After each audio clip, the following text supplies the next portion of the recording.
Bogdanov, alors laissez-moi deviner, vous êtes Igor et vous êtes Grishka. Bravo. Voilà. Oui. J'avais une chance sur deux. C'est rare. C'est réussi. Alors vous êtes à l'affiche du théâtre du Gymnase à Paris où vous présentez Big Bang. C'est votre premier spectacle. Alors c'est quoi? C'est un divertissement ou c'est un cours théorique sur le Big Bang? Ah non, non, non, c'est avant tout un divertissement. C'est quelque chose, vous savez, La Fontaine avait très joliment préfacé ses œuvres, les fameuses fables de La Fontaine, en disant « Il faut plaire pour instruire ». Et en fait, c'est ça. Nous voulons d'abord, évidemment, apporter de la distraction, de la joie même, du bonheur d'apprendre, mais aussi, évidemment, se déboucher sur la réponse à des questions parfois très mystérieuses. Alors, est-ce qu'il faut avoir des rudiments de science pour bien suivre le spectacle? À qui ça s'adresse? Mais non. Précisément, nous nous sommes donnés pour objectif de permettre à un public qui n'est absolument pas familier de la science de découvrir cette aventure. Parce que finalement, la science, c'est une aventure. C'est une aventure, bien sûr, de la connaissance. Mais cette aventure de la connaissance, elle passe par des hommes.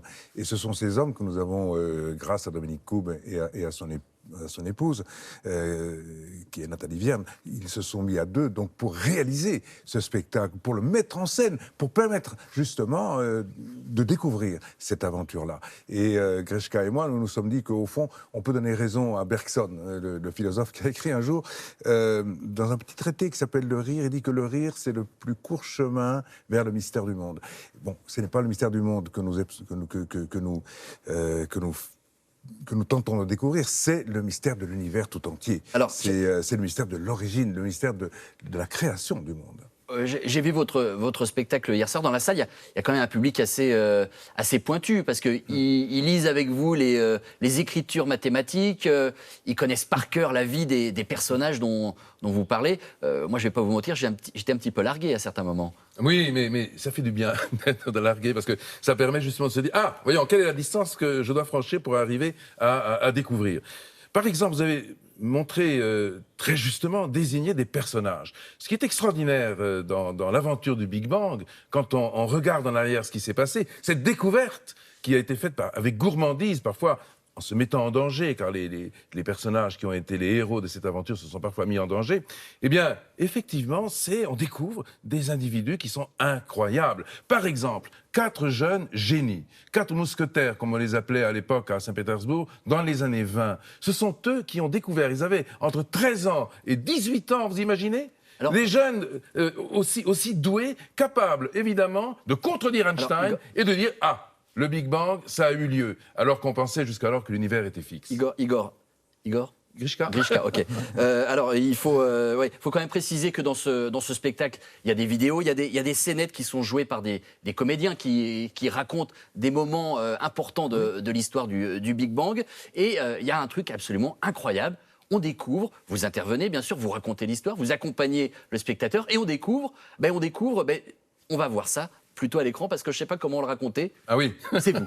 Regardez.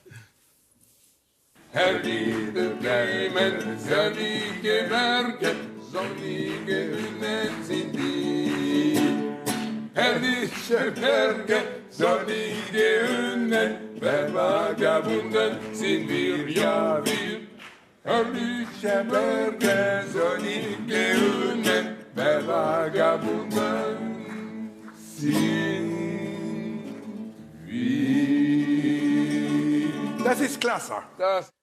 Voilà, c'est un des gimmicks du spectacle. Vous chantez, vous jouez de la guitare, vous jouez du banjo, et vous faites ça plutôt bien, messieurs. Merci beaucoup. Non, en fait, on s'efforce, en effet, de donner à ce spectacle la couleur qui va avec. Il faut être luxuriant dans un spectacle, il faut apporter de la joie et aussi ce plaisir théâtral, découvrir notamment la musique. En effet, Igor et moi, depuis longtemps, on fait à la fois des instruments à cordes, d'autres types d'instruments. Et là, on s'est dit, allez, on y va. Il y a aussi un élément important dans ce spectacle, on le voit bien là sur l'affiche, c'est le costume. C'est le costume de Temps X. Ah ben oui. Emblématique. Absolument. Il est ressorti de l'azote liquide. Alors vous rentrez toujours dedans, ça c'est plutôt une bonne nouvelle pour vous. Oui, c'est une bonne nouvelle. on retrouve avec plaisir ce costume qui nous a accompagnés quand même pendant 10 ans sur TF1. Et vos spectateurs vous retrouvent avec plaisir aussi sur scène. Quoi. Vous avez vos fidèles. Exactement. Nous avons des compagnons finalement qui nous ont suivis à travers bien sûr les émissions, mais aussi à travers les livres, et puis maintenant au gymnase à travers cette pièce. Voilà. J'en profite pour présenter le livre qui accompagne ce spectacle. Ça s'appelle 3 minutes pour comprendre la grande théorie du Big Bang.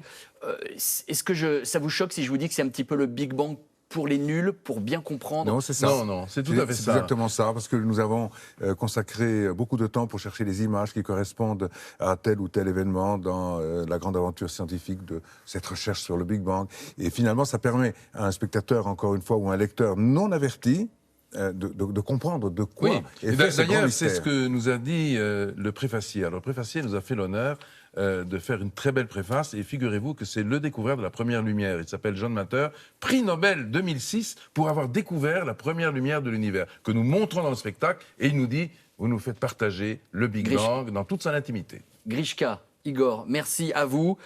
Le Big Bang pour les nuls, enfin 3 minutes pour comprendre le Big Bang. Le Big Bang, c'est aussi donc au Théâtre du Gymnase jusqu'au 8 mai, c'est ça? C'est ça. C'est ça, voilà. Et c'est très sympa. Merci en tout cas à vous d'être venu nous parler de cette théorie. C'est la fin de ce journal. Merci à vous de l'avoir suivi. Tout de suite, la météo.